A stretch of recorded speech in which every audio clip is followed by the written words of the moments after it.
Agradeço ao Criador nessa manhã abençoada, nessa reunião abençoada, por mais um dia de vida, por mais um dia no qual nós nos reunimos para adquirir conhecimento, crescer espiritual, mental e fisicamente. Agradeço, depois de agradecer a Deus, a Muhammad, que a paz de Deus seja com ele, os profetas diz, não agradece a Deus quem não agradece às pessoas. Então, quero agradecer esse honroso convite para estar aqui. Agradeço em toda a organização, todos os organizadores, todos que estão por trás desse grande evento, através da pessoa do monge Swami Shwarananda, né? Shwarananda? Tá perfeito. Shwarananda. E todos vocês, meus irmãos que estão aqui presentes nessa manhã, peço a Deus que saiamos melhores do que quando nós entramos nesse evento, do que quando nós começamos esse evento. Peço a Deus que nós sejamos instrumentos para o bem, pessoas boas em si, benfeitoras para as outras, para o mundo, para a sociedade, para que possamos crescer cada vez mais. E o conhecimento é o ponto inicial para isso. Quando a gente conhece, quando a gente nos conhece, né, a gente se conhece, né, quando a gente se conhece, a gente passa a saber nossos defeitos e a melhorá-los, como melhorá-los. E quando a gente conhece o outro, a gente consegue saber lidar, respeitar, considerar. E aí é onde vive a harmonia e a irmandade. Tinha um professor meu que dizia, meu filho, estude tudo, conheça tudo, pois o ser humano é inimigo daquilo que ele conhece. Então, estamos aqui para nos conhecermos cada vez mais, para sabermos como melhorarmos os nossos relacionamentos, como respeitarmos uns aos outros, para que haja paz e harmonia entre as pessoas. Muito obrigado. Bom, quanto agradeço também a apresentação. Vamos falar sobre o profeta Muhammad, que a paz de Deus seja com ele, que para nós muçulmanos não é o nosso Deus, mas um enviado de Deus.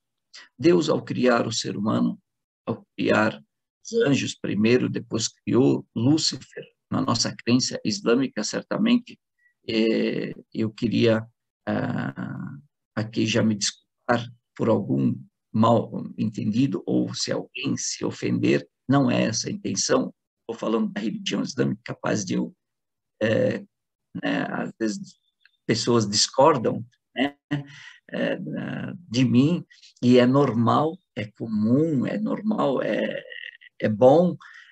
As pessoas discordarem significa que elas estão raciocinando, elas estão pensando, elas estão acompanhando, porém nem tudo que eu vou falar está de acordo com a crença, com a tua crença. Então, mas a intenção não é de ofender, é mostrar a minha religião, como nós muçulmanos acreditamos, e não ofender ninguém de forma alguma. Deus, quando criou os anjos da luz divina, criou luz, criou Satanás, né? Depois criou o ser humano, ele teve tiveram vários fatos, e Adão veio para a Terra, para esse mundo, saiu do paraíso, junto com Eva, e vieram para cá. E aqui Deus foi foi procriando, Adão e Eva foram procriando, até que as pessoas começaram a cair em erros, começaram a se desviar do caminho de Deus, começaram a criar a corrupção. Então, houve a necessidade de Deus enviar mensageiros, enviar pessoas escolhidas, treinadas por Ele, para que elas pudessem guiar a humanidade, guiar as pessoas, trazer de volta as pessoas para o caminho correto, o caminho da honestidade, o caminho da retidão, o caminho dos valores, do crescimento espiritual, da felicidade. E toda vez que isso ia acontecendo, a corrupção ia ocorrendo nos ensinamentos, na conduta das pessoas, Deus enviava um profeta. E nós chamamos profetas aqueles escolhidos por Deus, guiados por Deus, professores da humanidade. Aquelas pessoas boas que pensam na humanidade, que querem guiar a humanidade e que foi-lhes incumbida essa missão por Deus. E junto com algumas dessas pessoas vieram livros, ensinamentos, códigos, regras, leis, que chamamos de escrituras sagradas. E, dessa forma, foi assim com Adão, foi assim com Noé, foi assim com Enoque, foi assim com Abraão, Moisés, Davi, Jesus e Muhammad. E para nós, muçulmanos, acreditamos que todas essas pessoas são pessoas escolhidas por Deus, porém não semideuses, e nem o próprio Deus, nem sócios de Deus, nem tem conotação genética ou fisiológica ou biológica com Deus, mas são criaturas, são seres humanos, a prole de Adão, porém escolhidos por Deus. Então, eles têm uma missão maior e têm uma conduta melhor do que nós, que eles servem de exemplos para nós. Todos os profetas para nós morreram, ao cumprirem a sua missão, morreram, menos Jesus, porque nós acreditamos que Jesus não morreu, mas ascendeu ao céu, está vivo no céu, de corpo e alma, e vai retornar nos últimos dias para completar a sua missão e reorganizar, reagrupar as pessoas em torno dos valores, em torno da missão que lhe foi incumbida. Depois de Jesus, 570 anos depois de Jesus, depois que as pessoas também começaram a traduzir e perdeu-se o evangelho original, na língua original, as pessoas começaram, nas traduções, deturparem e começaram a incorrer em erros, e começarem a se corromper novamente. Deus enviou um mensageiro entre os árabes, porque antes a maior parte dos mensageiros, dos profetas de Deus, eram entre o povo de Israel. E 570 anos depois da partida, do nascimento de Jesus, Deus enviou uma pessoa. Quando a gente fala enviou, ela nasceu naturalmente, nasceu de pai e mãe, menos Jesus, que nasceu de mãe sem pai, que acreditamos nisso, de mãe virgem. Porém, todos os demais profetas nasceram normalmente de mãe e pai, como qualquer pessoa, porém, esses profetas, essas pessoas, elas foram, ao longo da sua juventude, sendo treinados. Esses profetas, eles foram treinados para chegarem a serem exemplos, a serem exemplos de serem seguidos, de ter o seu comportamento imitado, seguido, seus ensinamentos absorvidos e aplicados. Então, 570 anos depois de Jesus, Deus faz nascer uma criança, nasceu Muhammad, órfão, pois seu pai faleceu enquanto a sua mãe estava grávida dele, ele era um comerciante e morreu em decorrência de uma doença adquirida na sua viagem a comércio numa caravana. E acabou falecendo, e ele nasce órfão, e com 6 anos de vida, a sua mãe acaba falecendo também. O profeta Muhammad nasce em Meca. Na Bíblia, é chamada de aquela localidade deserto de Parã, onde tem um monte Parã, que há dentro da Bíblia há uma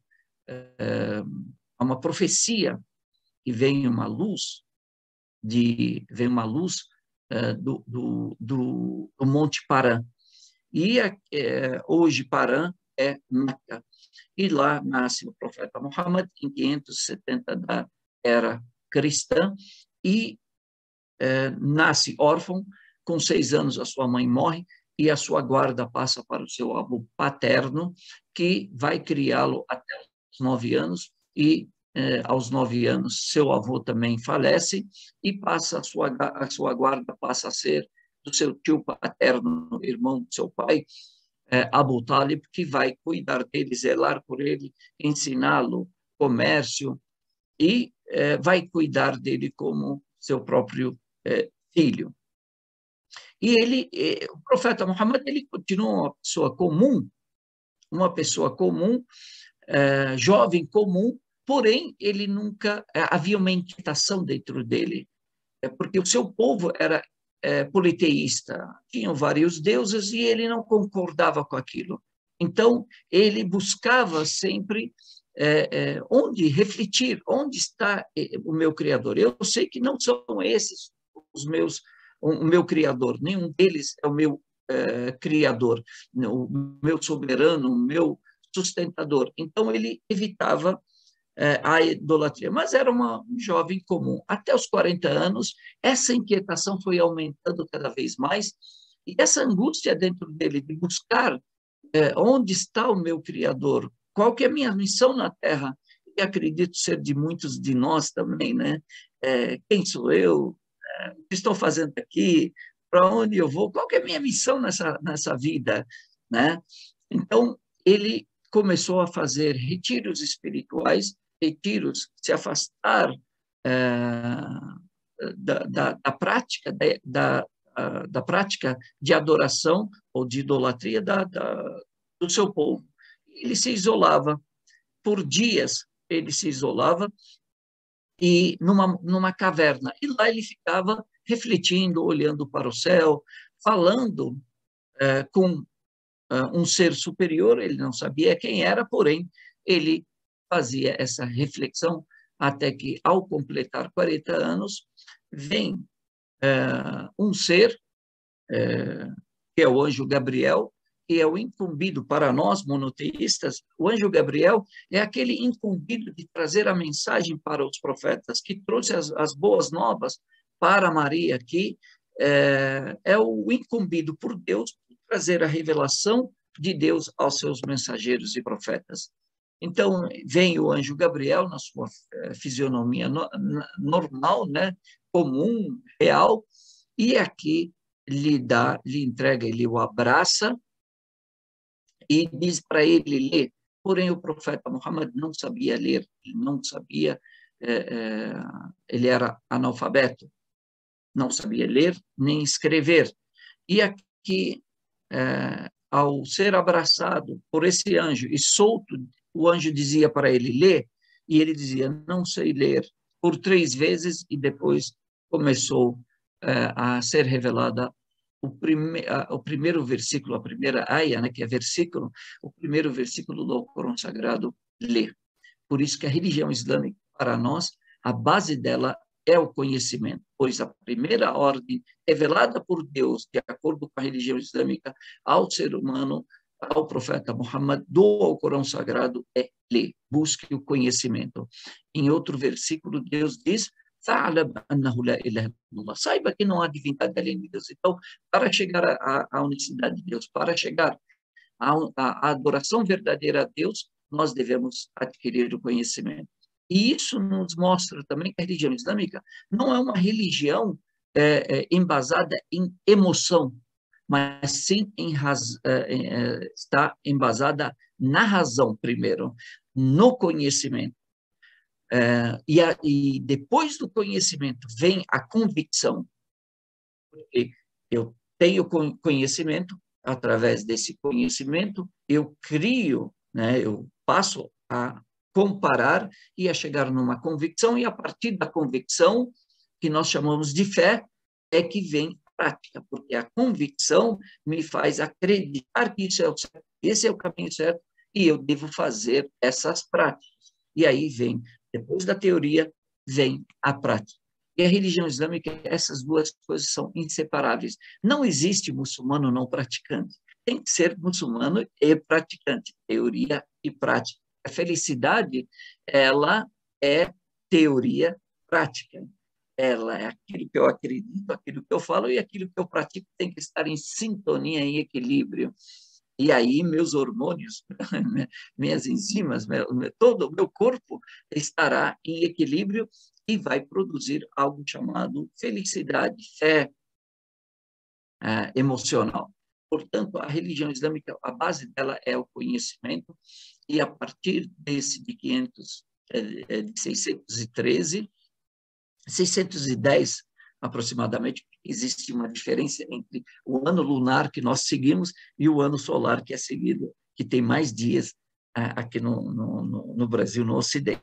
Isso, mas é uma outra conversa, uma outra data, se Deus quiser.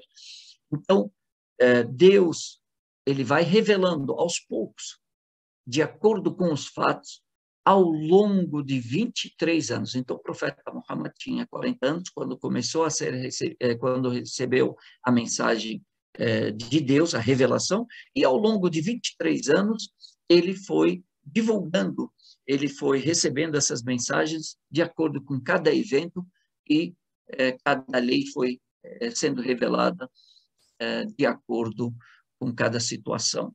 E ao longo de 23 anos o Alcorão se completou, e quando se completou, o profeta Muhammad, que a paz de Deus esteja com ele, já cumprindo a sua missão, ele falece com 63 anos. Então, ele viveu como profeta 23 anos, 13 anos em Meca e 10 anos em Medina.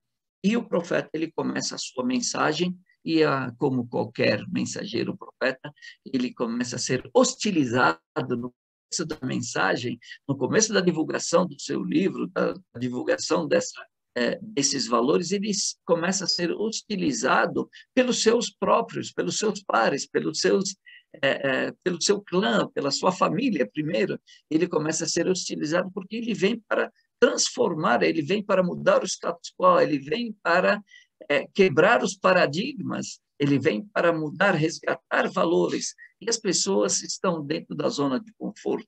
E os nobres, que têm o domínio nas suas mãos, o poder, eles se sentem ameaçados por essa nova religião, esse novo caminho, essa nova divulgação, porque passa a colocar em risco o poder que eles têm. Então, começam a hostilizá-lo, e ele, ao longo de 13 anos, ele vai trabalhando junto com as pessoas pobres, primeiro, que são as pessoas oprimidas, que são as pessoas escravas, que aderem a essa religião, os jovens que aderem a essa religião, que seguem esse caminho, e ao longo de 13 anos, essas pessoas vão sendo educadas espiritualmente ou reeducadas espiritualmente, até que a sua fé, a sua convicção, a sua prática, elas ficam firmes, e ao longo desses 13 anos de divulgação em Meca, a hostilidade, a agressão e a perseguição passam a ser cada vez maiores, e ele, então, decide, por ordem de Deus,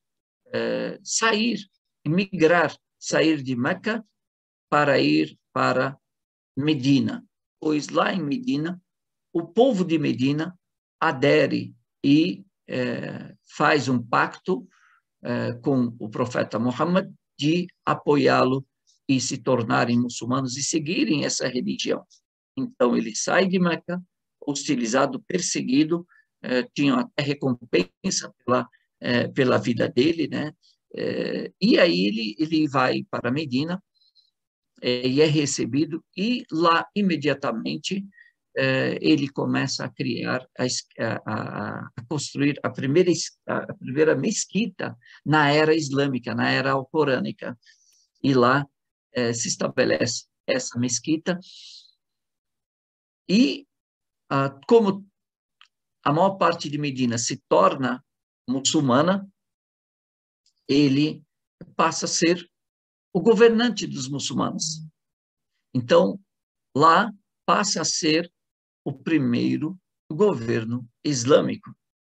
E aqui sabemos que em Medina havia várias tribos judaicas que viviam lá entre os árabes de Medina. Eles eram árabes judeus, povos judeus. Haviam 3 tribos majoritárias, grandes, judaicas, que moravam em Medina, tinham o domínio do comércio, tinham grande influência.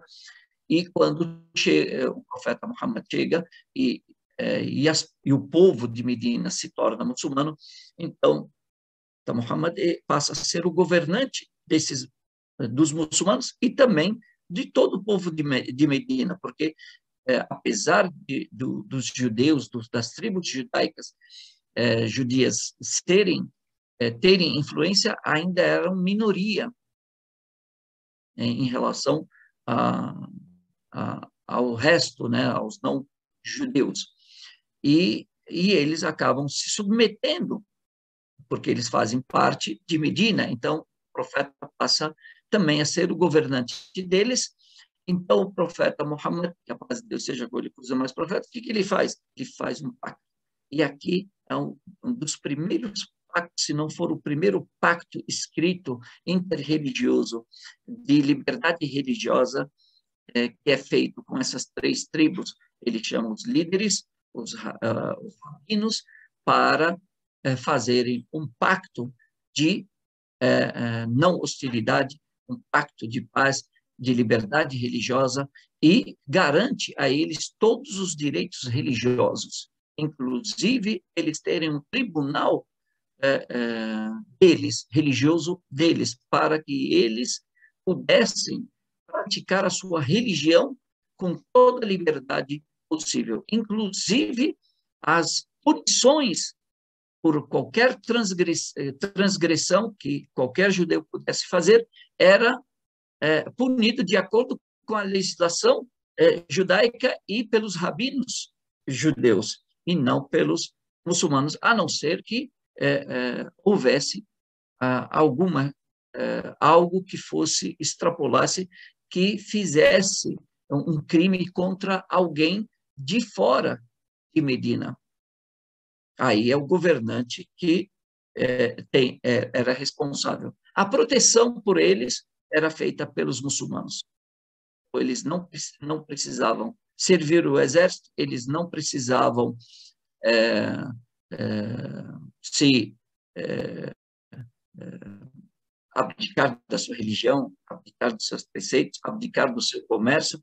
Todo o seu patrimônio foi garantido, porém, havia algumas cláusulas de não traição, de não agressão, de não trair o povo de Meca contra o inimigo externo, e esse pacto continua até hoje. Esse pacto continua entre nós, todas as condições existentes ali. O profeta Muhammad, dos primeiros, nesses 10 anos que ele permaneceu em Medina, ele passou a ser um governante, como qualquer um, e começou a criar laços diplomáticos com vários impérios e várias tribos, vários governos daquela época, e os maiores impérios que tinha, que haviam naquela época, era o Império Bizantino, o Império Romano Oriental, e também o Império Persa, mas também tinha o de Habasha, que era na Etiópia daquela época, em outros lugares como o Iêmen também, tinha em Damasco também,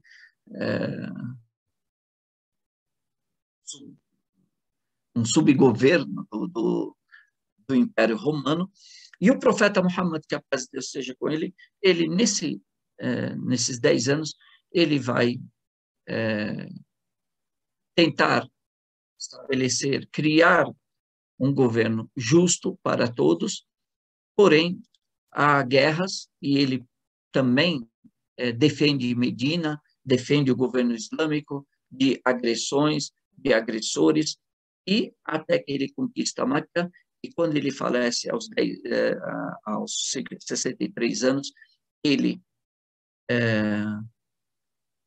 unificou a Península Arábica em torno da religião islâmica, e depois a expansão islâmica ocorre depois da sua morte. Os muçulmanos chegam até o Atlântico, até a Europa, 30 quilômetros da Europa, de Paris, sul da Itália, e outros lugares mais. Porém, o que fica, na realidade, não fica só a questão do profeta Muhammad como estadista, mas também como profeta, como marido, como filho, como amigo, como juiz. O profeta Muhammad, ele deixou vários ensinamentos para nós, para serem seguidos. Por quê? Porque a religião islâmica, isso é importante a gente falar para as pessoas, a religião islâmica, ela não é uma religião laica, vamos dizer, no entendimento laico. Lógico, a gente está aqui com um grupo de pessoas de outro nível cultural, graças a Deus. Então, o que acontece? A religião islâmica, ela não fala só de espiritualidade, mas ela fala de leis também. Pois, por quê? Porque ela entende Deus, ao nosso Criador, ele vê que nós não vivemos só dentro do templo, nós não vivemos só dentro do templo, nós vivemos também fora. Então, esses valores que nos regem dentro do templo sagrado também devem nos reger fora. Então, eu não sou o jihad sheikh somente dentro da mesquita. Eu sou o jihad como professor, como pai, como filho, como irmão, como marido, como funcionário, como patrão, como presidente, como cidadão, como político, como gari, como profissional liberal. Eu sou os meus valores, os valores que acompanham o jihad, eles o acompanham dentro do templo e fora do templo. Então, eu não mudo, eu não sou honesto dentro do templo, eu tenho que ser honesto fora do templo. Eu não posso ser um muçulmano somente dentro do templo, dentro das minhas orações, mas também fora. Então, esses valores, eles me acompanham. É esse entendimento de teocracia, porque o termo teocracia não reflete muito bem exatamente o que é a religião islâmica. A religião islâmica, ela não vê a vida cotidiana da pessoa e a vida espiritual como dois, ela vê como um só, porque ela vê o ser como um só, tanto no seu lado espiritual, quanto físico, quanto mental. Todos fazem o jihad, fazem a pessoa. E jihad é indivisível. O que o afeta fisicamente pode afetá-lo espiritual, mentalmente. O que afeta espiritualmente o afeta também mental e fisicamente. Então, tudo isso faz jihad. Então, jihad é o mesmo dentro da mesquita e fora da mesquita. E as leis do Alcorão, elas vão reger, elas vão orientar o jihad dentro do templo e fora do jihad é meu nome, tá? Para alguém me perguntar o que é jihad. Jihad é o meu nome, e ele significa esforço, empenho, e não guerra santa, tá? Como é divulgado por aí. Ele significa esforço, empenho, batalha pelo bem. Então, essas regras que vêm no Alcorão Sagrado, essas leis são o meu código de vida, o meu código de conduta, é a minha constituição, é a constituição do muçulmano. E essas palavras foram reveladas por Deus através do anjo Gabriel até o profeta Muhammad. E o profeta Muhammad, ele memorizava aquilo, era memorizado dentro dele, e ele narrava, ele lia, e os escribas iam anotando tudo aquilo e depois recitavam para ele para verem se estava correto, se eles tinham anotado corretamente ou não, na língua árabe, e esse livro continua até nós, o mesmo livro, os primeiros livros sagrados anotados, eles continuam intactos no original, na língua original até hoje. Por isso que as traduções, elas são diferentes, há uma modificação, há vários erros nas traduções, porém, onde descobrimos esses erros? Quando comparamos com o original em árabe. Então, para nós, o árabe é que é sagrado, porque é a palavra na qual, no idioma no qual Deus falou. E as traduções para nós, elas não são sagradas. Traduções, elas são interpretações dos tradutores. E dos ensinamentos que o profeta Muhammad, que a paz de Deus seja com ele, nos deixou. Vários. O Alcorão, e isso é importante também, até para alguns muçulmanos entenderem, nós, muçulmanos, temos o livro sagrado, o Alcorão, só que ele é a parte teórica, tem leis, regras gerais. Por exemplo, dou um exemplo. Deus, no Alcorão sagrado, fala para nós rezarmos. Ele não fala como rezar. Deus só fala, ordena que nós devemos rezar. Todo muçulmano deve rezar. Quem nos ensinou como rezar foi o profeta Muhammad. Deus esteja com ele. Então, o Alcorão é a parte teórica e o profeta, o professor, ele é a parte prática. Então, tem a teoria e a prática. Por isso que o profeta Muhammad, que a paz de Deus seja com ele e com os demais profetas, a gente fala essa frase, que a paz de Deus seja com ele e com os demais profetas, como uma forma de reconhecimento e de gratidão aos profetas. Então, sempre que citamos profetas, nós dizemos essa frase. Quando citamos pessoas boas, normalmente pessoas que ajudaram a humanidade, que orientaram a humanidade, a gente diz que Deus esteja contente com ele. E quando são pessoas comuns, a gente diz que Deus tenha misericórdia delas.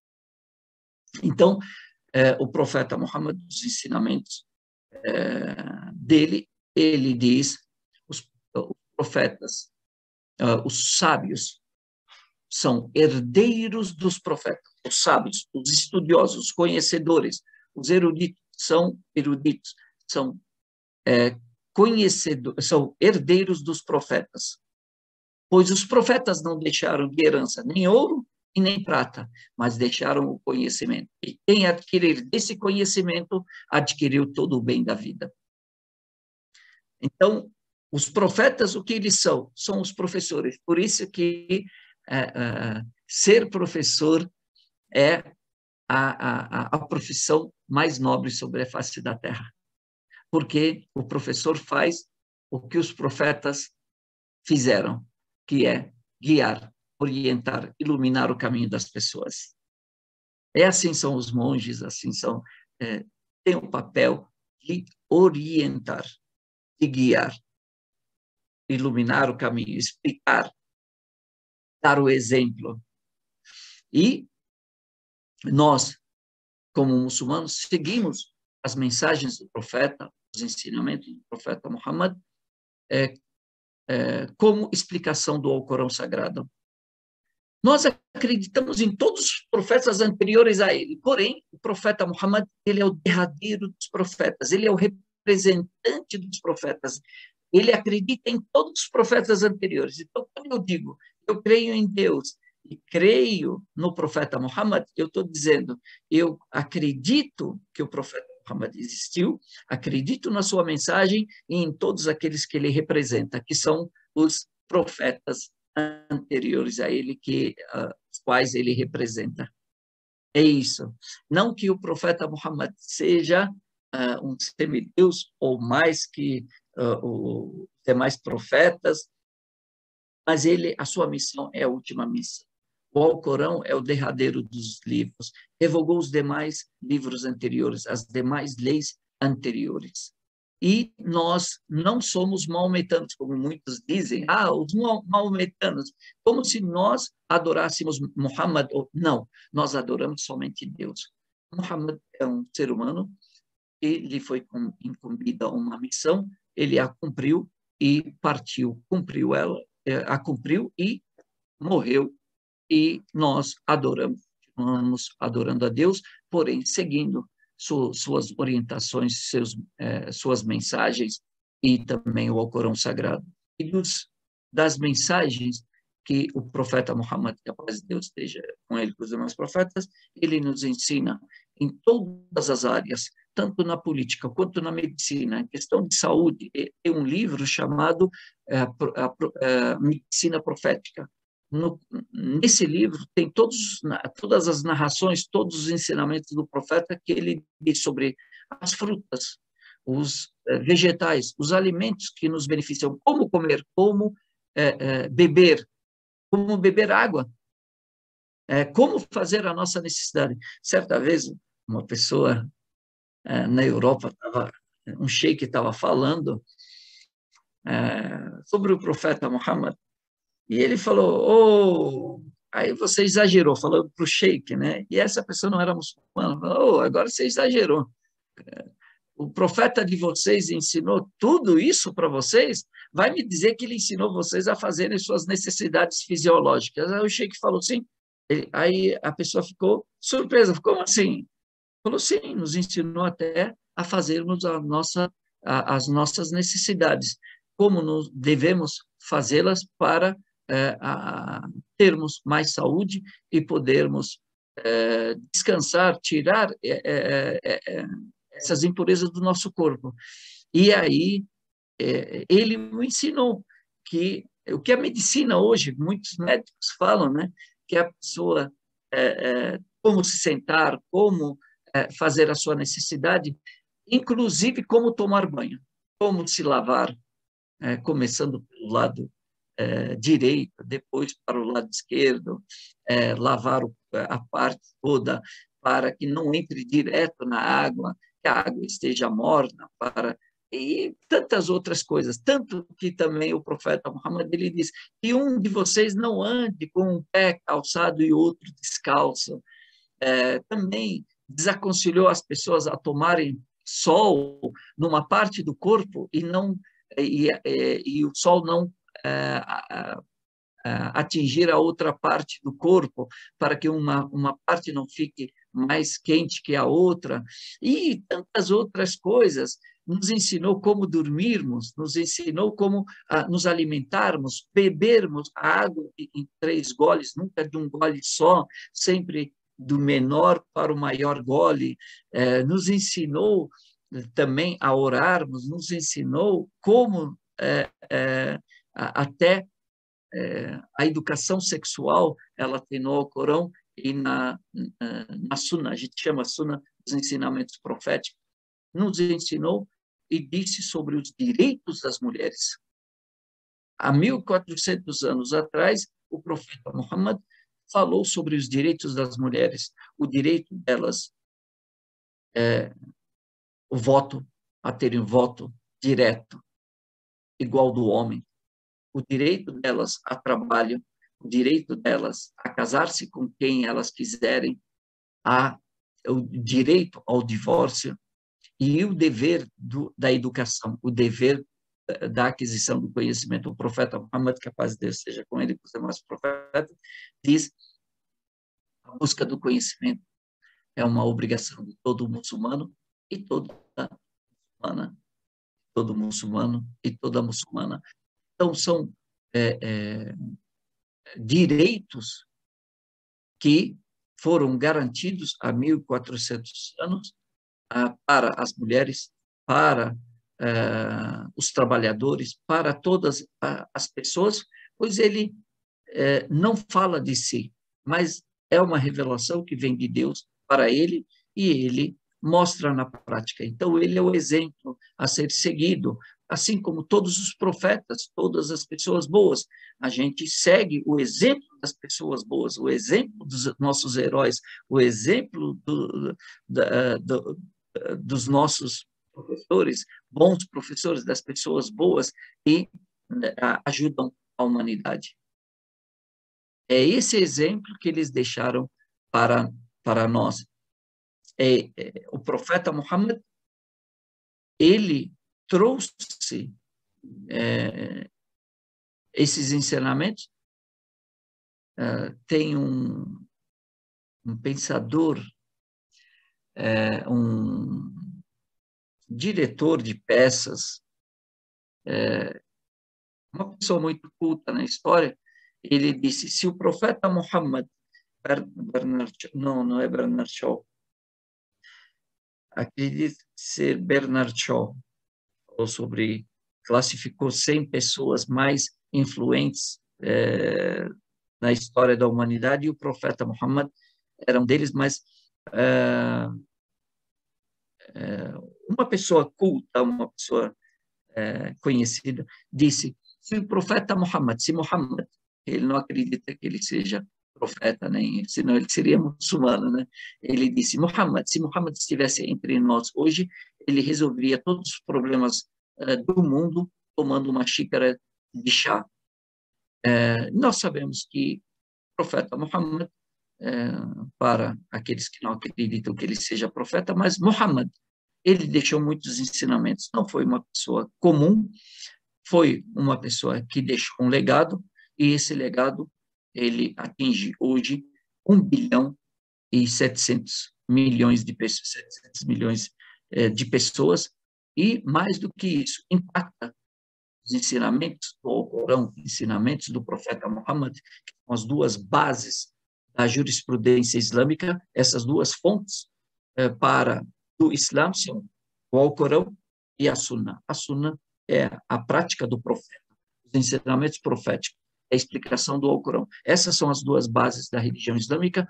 Hoje, influenciam todo o nosso cotidiano, sendo de qualquer religião que você pratique ou não pratique nenhuma religião. A contribuição dos muçulmanos nos beneficia e beneficia a todos, beneficia a humanidade, tanto na arquitetura, quanto na astronomia, quanto na matemática, na medicina, em todas as áreas do conhecimento há uma influência. Isso nos ensina que não existe uma civilização pura, não existe uma raça pura. Todos nós somos uma mistura de tudo isso. Não existe uma civilização superior à outra, uma raça superior à outra. Existe uma contribuindo para a outra. É a religião islâmica, a civilização islâmica, a contribuição islâmica não veio do zero, mas veio já de outras civilizações, de contribuições de outras civilizações, e os muçulmanos colocaram mais um tijolo nessa construção, e cada civilização ajudou para que chegássemos a todo esse conhecimento, essa gama, esse desenvolvimento tecnológico que nós temos. Porém, muitos deixaram os valores de lado, e o ser humano, ele não vive só da matéria. Ele precisa de valores, ele precisa de orientações, ele precisa de luz. E essa luz não vem do dinheiro, ela não vem da comida, ela não vem das questões materiais, mas de um alimento espiritual. Por isso que nós somos constituídos de alma e corpo. O corpo é feito da terra e a alma vem do céu. E por isso que a alma, ela, para se alimentar, ela tem que subir. E o corpo, para se alimentar, ele tem que descer. Ele vai buscar na terra o seu alimento. E a alma vai buscar no céu o seu alimento. Se a gente conseguir equilibrar essa disputa, esse conflito entre o espiritual e o material, nós adquiriremos a felicidade. Tanto almejamos. Peço a Deus que tenha contribuído um pouco para falar sobre esse tema que me foi dado, e abro o espaço aqui, né, passo a palavra para o monge, para que ele tome a liderança. importante. Sheikh, muito obrigado. Foi uma grande inspiração para todos nós. Muito lindo conhecer sobre a vida de Muhammad, que eu acredito que talvez a maioria das pessoas não tivesse esse conhecimento.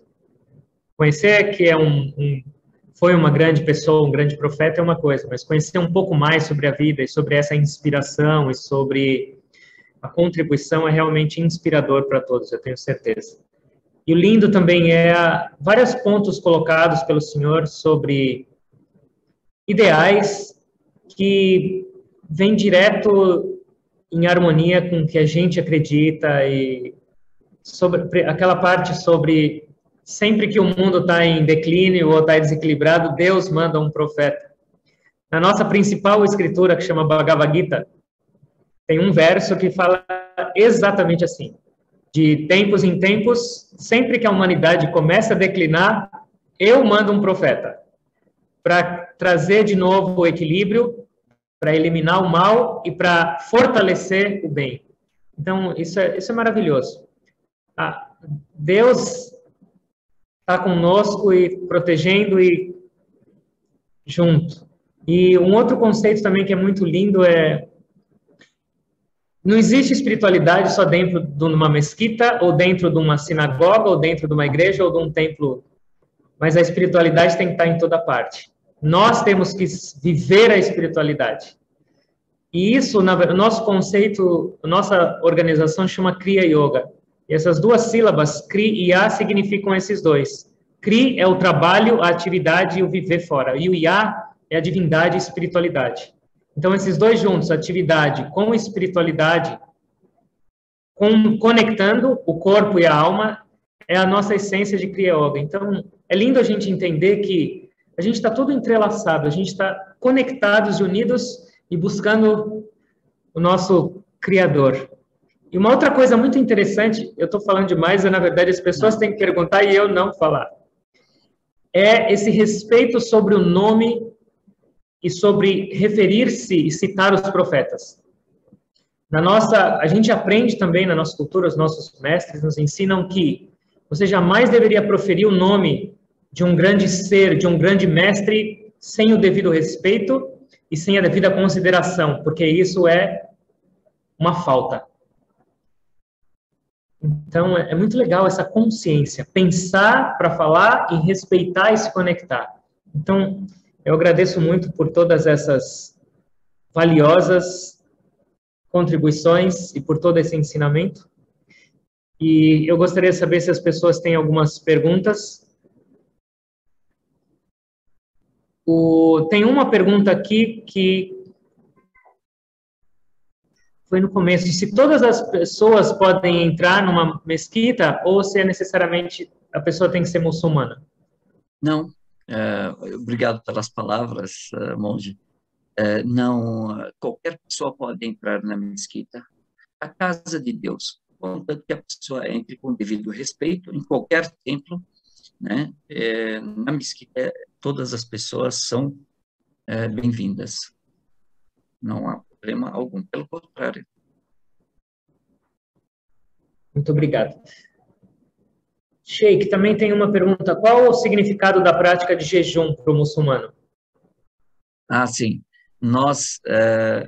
O jejum é uma prática em todas as religiões e hoje até na medicina, né? Vocês também têm o jejum, não tem? Temos. É uma prática da humanidade, inclusive até dos ateus, até dos... hoje você tem o jejum intermitente e outras, porque pelo benefício que ele traz. E como o Alcorão ele vem para zelar, vem de Deus, Deus é o nosso Criador, ele sabe das nossas necessidades, e ele sabe o que nos beneficia. Então, ele nos orientou a jejuarmos, porque o jejum nos beneficia a saúde do ser humano, beneficia a sua espiritualidade e beneficia também a sua condição mental, emocional. Isso tem uma contribuição muito grande. Também a questão, o jejum, ele faz o orgulhoso ser humilde. A pessoa que tem um coração duro, amolecer. Por quê? muitas vezes a gente tem comida em casa, e a fartura, muitas vezes, se a pessoa não é preparada, se ela não está pronta espiritualmente, aquilo toma conta dela e ela se toma pelo orgulho, sem ela perceber. Tipo, e ela esnoba, ela comete desperdícios. Eu tenho fácil, eu gasto fácil, não penso nas pessoas famintas. Então, Deus faz com que nós, uma vez por ano, no mês do Ramadã, que começa agora, semana que vem, no próximo domingo, se Deus quiser, esse ano, é um mês inteiro no qual, durante o dia, nós fazemos jejum. Não ingerimos nada, absolutamente nada, de líquido nem sólido, da aurora até o pôr do sol. Depois do pôr do sol, podemos moderadamente. Porém, o jejum real é aquele jejum mental, espiritual, no qual a gente tenta não pensar em maldade, não falar maldade, não falar aquilo que é incorreto, né? Não fazer mau juízo, não fazer,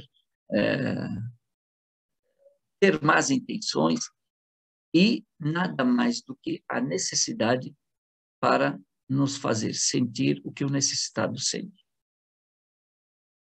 Nada mais contundente do que a fome, para você valorizar as coisas pequenas. Muitas vezes a gente desperdiça comida. No começo do dia, eu brinco, monge, o jejuador, ele está pensando, porque a gente come um pouco antes da aurora, né? Para se manter nutrido durante todo o dia, né? E no começo, acorda de manhã às 7 horas da manhã, e ela está pensando que ela vai comer um boi. Ela começa a escolher, eu vou fazer isso, eu vou comer isso. Ela escolhe, porque ela está satisfeita ainda, então não tem fome, então ela escolhe, eu vou comer isso. Quando chega no almoço, a fome apertou, ele fala, eu acho que um franguinho já me mata a fome. Quando chegam 5 minutos antes de quebrar o jejum, ela só está pensando numa sopa de pedra, porque seria uma refeição perfeita. Então, o jejum faz a gente ter autocontrole, nos superarmos, sabermos os nossos limites, sabermos até onde nós podemos chegar, e controle dos prazeres e das vontades.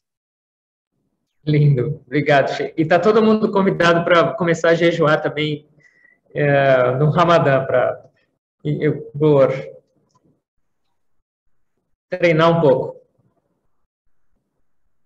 E, Sheikh, tem uma pergunta sobre a parte dos direitos da mulher, sobre votar e se separar e ser educada, e a pergunta é, mas por que alguns países muçulmanos são contra isso, ou se são contra? Perfeito.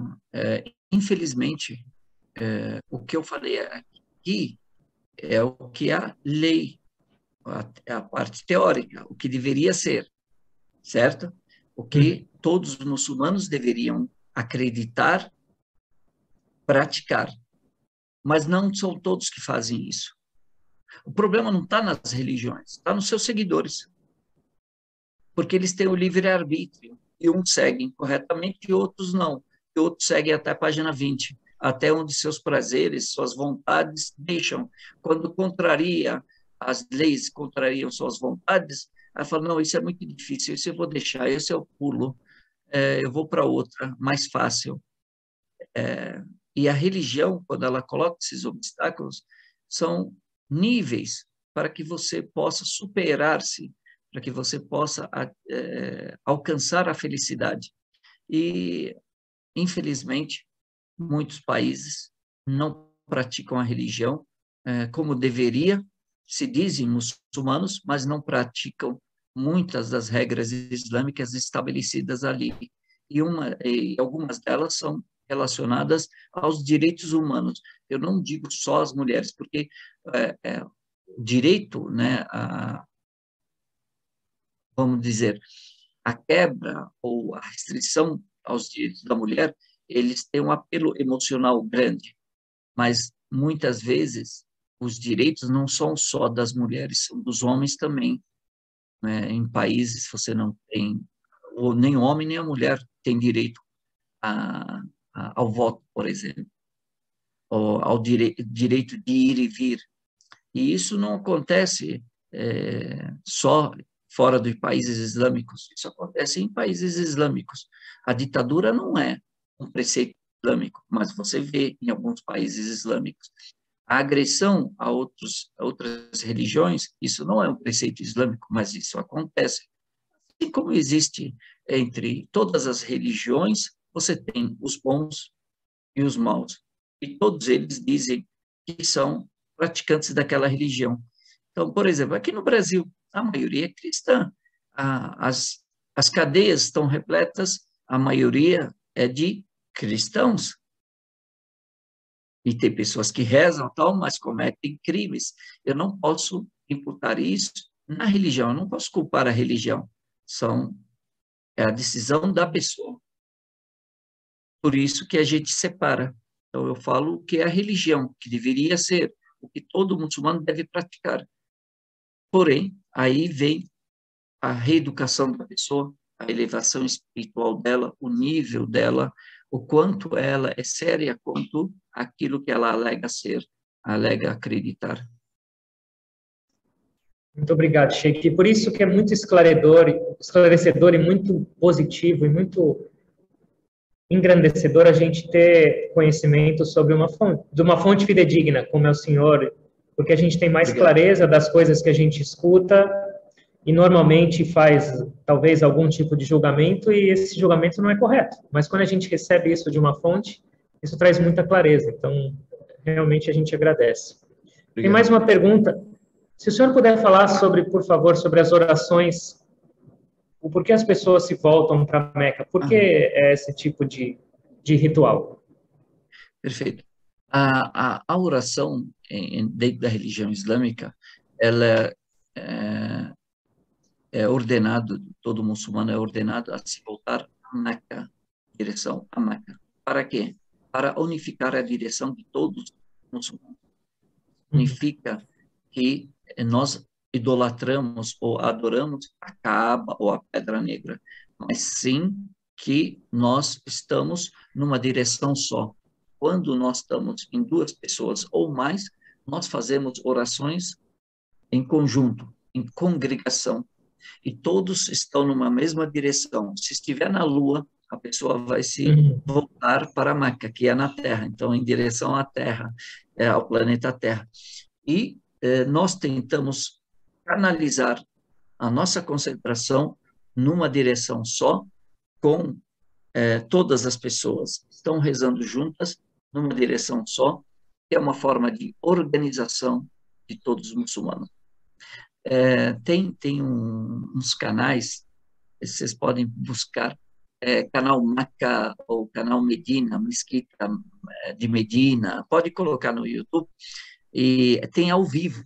E você vê as pessoas ali, milhares, milhões de pessoas ali. Quando vai começar a oração, o sheik, ele não fica falando, aí, pessoal, olha, você, Zé, arruma aí. Ô, Manuel, vai não sei o que lá. Ô, Fátima, arruma a sua fileira aí. Ó, tal. Ele não faz isso. Ele só fala, arrumem-se. Cada um sabe como se organizar. E todos eles, quando ele começa a oração, todos já estão organizados, enfileirados numa mesma direção. Isso mostra um nível de disciplina, um nível de organização. Então, uma direção só que unifique todos os muçulmanos para que um não reze para a direita, outro para a esquerda, outro para cima, outro para baixo. Numa direção só, canalizando sua energia numa direção só. Mas isso não significa que nós idolatramos a Kaaba, nós idolatramos somente Deus. Nossa, agora começou a surgir perguntas aqui, mas nós vamos escolher mais uma ou duas. o que o Alcorão ensina sobre o que acontece com a alma depois que acaba o corpo físico? Qual é o fim disso? Eu falo muito isso no meu Instagram, não sei se eu posso até divulgar aqui, quem Claro que quiser mais pode, por conhecimento, favor. porque como tem várias perguntas, né? Eu tenho o Instagram, tenho o canal do YouTube, que eu falo bastante sobre isso, tem muito material sobre isso, né? O que acontece? Nós acreditamos que a nossa vida ela é uma via de mão única, ela não tem reencarnação, nós não acreditamos na reencarnação, nós muçulmanos, com respeito a todas as religiões, nós não acreditamos na reencarnação, mas acreditamos que é um sentido único nessa vida. Nós estivemos no útero da mãe, morremos daquela fase para nascermos para esse útero desse planeta, depois morreremos desse útero para nascermos para uma outra vida. E para nós, a morte, a passagem dessa vida para a próxima, para a eternidade, nós acreditamos que é a separação da alma e do corpo. Quando esses dois se separam, a gente chama de morte. Então, a alma, que é o sopro de Deus, ela é eterna, ela nunca morre. O que morre é o corpo, que se desintegra. E a saída dessa alma, desse corpo, é a morte do corpo. E a alma, ela vai para um plano de almas, de todas as almas que já morreram. E as almas, elas são eternas, elas nunca morrem. E a memória acompanha a alma. Então, ela carrega junto consigo essa memória de tudo que ela fez nessa vida. Todas as pessoas. Então, ela tem lembranças. E ela fica num plano das almas, vendo o seu lugar. Para nós muçulmanos, o destino ou é paraíso ou é inferno. E a alma, ela vai vivenciar, ela vai ver o lugar dela, tanto no paraíso quanto no inferno. Mas ela não consegue mais vir para cá. Mas quem está aqui pode fazer orações pela sua alma, doações pela sua alma, pagar dívida pela sua alma. Lembrar, por isso que a gente sempre suplica pelos nossos mortos, suplica pelos profetas, suplica pelas pessoas boas, pelos nossos familiares, pelos nossos amigos, a gente suplica pelos nossos mortos que Deus os coloque num bom lugar, porque isso os beneficia. Eles não podem mais retornar aqui, mas nós podemos levar algo para lá. E depois disso, quando todas as pessoas morrerem e acabar esse mundo, todas as pessoas, Deus fará com que todas as almas voltem para os seus corpos. Os corpos serão reconstituídos e as almas voltam para os seus devidos corpos, e aqui as pessoas serão julgadas e depois entrarão no paraíso ou no inferno de corpo e alma. Isso é que literalmente mergulhar de corpo e alma, né? É de corpo e alma. Sheikh, acho que alguém ficou preocupado com o jejum e já estão perguntando quanto tempo é o Ramadã. Fala, agora eu estou perdido. É o mês lunar. O mês lunar. 29 ou 30 dias. Nunca 28, nunca 31. E a última pergunta. Mas é só durante o dia. A aurora ao pôr do sol. Vamos dar um desconto aí. Velho. Sheikh, mas aí vão querer fazer... Tem gente que não vai nem dormir depois. Olha, como o estômago ele começa a se adaptar, ele começa a pessoa quer comer, mas ela não consegue. Os olhos querem comer, mas o estômago não aguenta. Sheikh, o senhor sabe que tinha no nosso monastério dos Estados Unidos tinha um residente, que a gente tem um jejum também que normalmente ele se encerrava à meia-noite. E todo mundo ia dormir normal e no dia seguinte começava as refeições. Mas tinha um que não se aguentava, então quando era 00:15, estava todo dormindo, ele acordava e ia atacar a geladeira. Nós temos isso também, não se preocupe. Temos muitos assim. Nós vamos fazer a última pergunta, mas tem muitas. Eu já passei as redes sociais do senhor para cá, para as pessoas, e elas podem se comunicar direto, acho, depois. É um prazer. Desculpa a minha ignorância, mas o senhor pode falar um pouquinho sobre o que significa Meca? Meca é o nome da cidade na Arábia Saudita. É o nome da cidade. E essa cidade ela é sagrada, porque tem a principal mesquita na cidade de Meca, que é a Mesquita de Meca. Então, Meca é o nome da cidade. E a mesquita que está lá, ela se chama Mesquita de Meca, a mesquita mais sagrada dos muçulmanos, onde está a Pedra Negra, onde está a Kaaba. A Kaaba, às vezes alguém, já para emendar, né? A Kaaba é uma construção, é um quarto de pedra construído. É simplesmente uma referência para a direção dos muçulmanos. Num dos cantos tem uma pedra negra, que acredita-se veio do paraíso.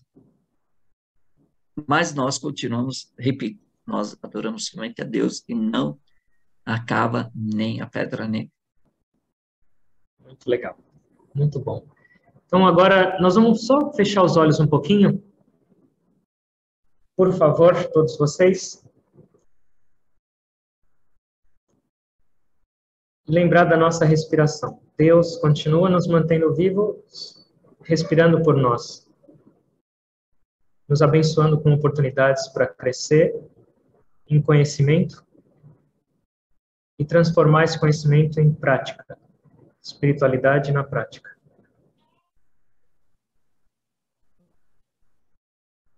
Cada respiração é a presença de Deus. Ele habita em cada um de nós, em todo. Ele é o Criador.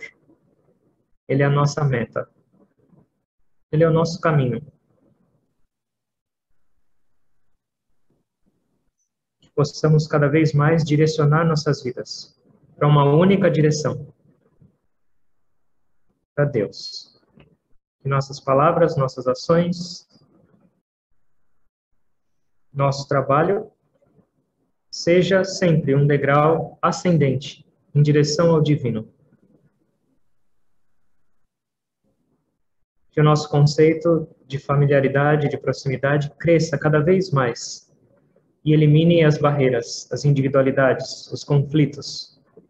E que todos nós possamos cada vez mais compreender que o mundo inteiro, a criação inteira é uma só família. Porque a gente tem um Pai só, Criador, cuidando de todos com todo amor.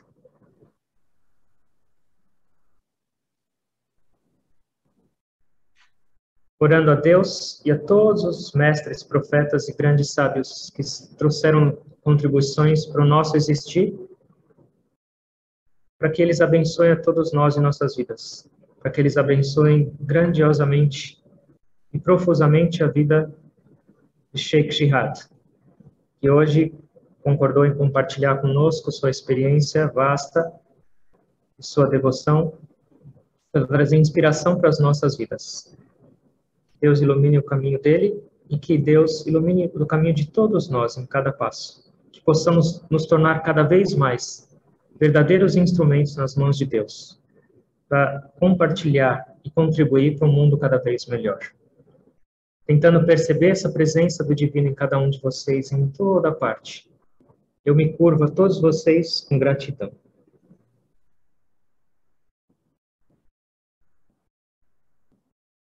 Om paz, om paz, om paz.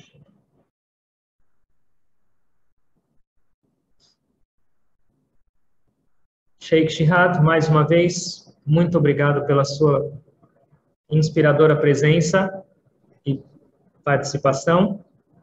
E obrigado a todos. E, Sheikh, eu vou depois mandar para o senhor o nosso endereço, vai ser uma alegria recebê-lo e fazer uma visita também à mesquita. Muito obrigado, agradeço a todos vocês pelo respeito, pelo convite, receberem aí, né, na casa de vocês. Foi um prazer compartilhar, espero